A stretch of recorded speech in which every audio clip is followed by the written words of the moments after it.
আগামী ৩০ জুন শুরু হতে যাচ্ছে এইচএসসি ও সমমানের পরীক্ষা। এসব কথা মাথায় রেখে শিক্ষার্থীদের নিয়ে কাউন্সিলর আবিদের ভিন্নধর্মী আয়োজনে বরিশাল জুড়ে চলছে প্রশংসার ঝড়।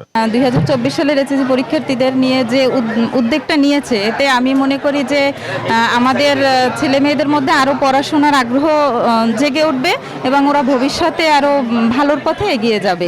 স্মার্ট ওয়ার্ড গড়ার জন্য শিক্ষার হার বৃদ্ধিতে এটা সহায়তা করবে। তাকে অসংখ্য ধন্যবাদ। আজ বরিশাল সিটি কর্পোরেশনের ৪ নং ওয়ার্ড কাউন্সিলর সৈয়দ শামসুদ্দোহা আবিদ তার নিজ বাসভবনে এইচএসসি ও সমমানের পরীক্ষার্থীদের কাঙ্ক্ষিত সাফল্য কামনায় দোয়া ও শুভেচ্ছা বিনিময়ের আয়োজন করেন। সালামতে পরীক্ষা দেওয়ার তৌফিক দান করে দিন, আল্লাহ সকলকে কামিয়াব হওয়ার তৌফিক দান করে দিন। এ সময় পরীক্ষার্থীদের মাঝে শিক্ষা সামগ্রী তুলে দেওয়া হয়। ৪ নং ওয়ার্ড কাউন্সিলর সৈয়দ শামসুদ্দোহা আবিদ বলেন, দেশের যদি উন্নয়ন করতে হয়, দেশের উন্নয়ন তো আসলে ছাত্রদের মাধ্যমেই হবে।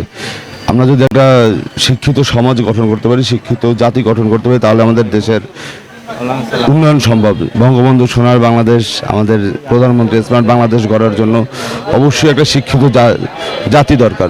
তো এই কারণে আমার ওয়ার্ডের যারা আছে শিক্ষার্থীরা, এবার এসএসসি পরীক্ষার্থী, আমি বিগত দিনেও তাদেরকে অনুপ্রাণিত করেছি বিভিন্নভাবে শিক্ষায় তাদের সাফল্য যাতে অর্জিত হয় সে কারণে। তো এরই ধারাবাহিকতায় আমি এবারও তাদের নিয়ে একটু সামান্য আয়োজন করেছি। ভবিষ্যতে এদের মধ্যে থেকে যারা অনেক ভালো রেজাল্ট করবে, আমি তাদেরকেও সংবর্ধনা দেব, যাতে সবাই শিক্ষা গ্রহণের প্রতি, ভালো রেজাল্ট করার প্রতি অনুপ্রাণিত হয়, মাদক মুক্ত সমাজ গঠন করতে পারি। এটাই আসলে মূল লক্ষ্য।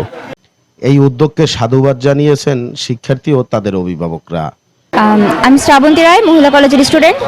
আমাদের কাউন্সিলর যে উদ্যোগটা নিয়েছে এখানে আমাদের সবার দোয়ার জন্য, আমি নিজে থেকে খুবই উদ্বুদ্ধ হয়েছি এবং তার যে উদ্যোগটা নেওয়ার পেছনে আমরা তাদের যে ভাষণটা শুনলাম বা তারা যে বক্তব্য পেশ করলেন, তারা যে জ্ঞানগুলো আমাদের মাঝে বিতরণ করলেন, আমি নিজে থেকে অনেক উপকৃত হয়েছি এবং আমি মনে করি আমার বন্ধুগণও সবাই এই বিষয়টা থেকে উপকৃত হয়েছে এবং তার এই উদ্যোগটায় আশা করি সবাই অনেক ভালো দিক ভেবে নেবে এবং আমরা ভবিষ্যতে তার ভালো কামনা করব। এবারের এইচএসসি পরীক্ষায় বরিশাল বিভাগের ৩৪১টি শিক্ষা প্রতিষ্ঠানের ৬৬,৫৬২ জন পরীক্ষার্থী অংশগ্রহণ করবেন। আমি মোহাম্মদ সাখাওয়াত হোসেন, ভারপ্রাপ্ত অধ্যক্ষ, বরিশাল ইসলামিয়া কলেজ। এটি একটি মহৎ আয়োজন, মহৎ অনুষ্ঠান এবং এই শিক্ষার্থীদেরকে তাদের শিক্ষার দিকে অনুপ্রাণিত করার জন্য যে অনুষ্ঠানটি উনি আয়োজন করেছেন, এটি একটি ব্যতিক্রমী অনুষ্ঠান। আমি বরিশালের অন্য কোনো ওয়ার্ডে এই ধরনের অনুষ্ঠান দেখিনি। আমি নিজেও মোহিত হয়েছি যে এই ধরনের একটি অনুষ্ঠান সিটি কর্পোরেশনের মাধ্যমে ওয়ার্ড কমিশনার বা কাউন্সিলররা করতে পারেন। সেদিক থেকে আমি মনে করি যে এটি একটি অত্যন্ত ভালো উদ্যোগ।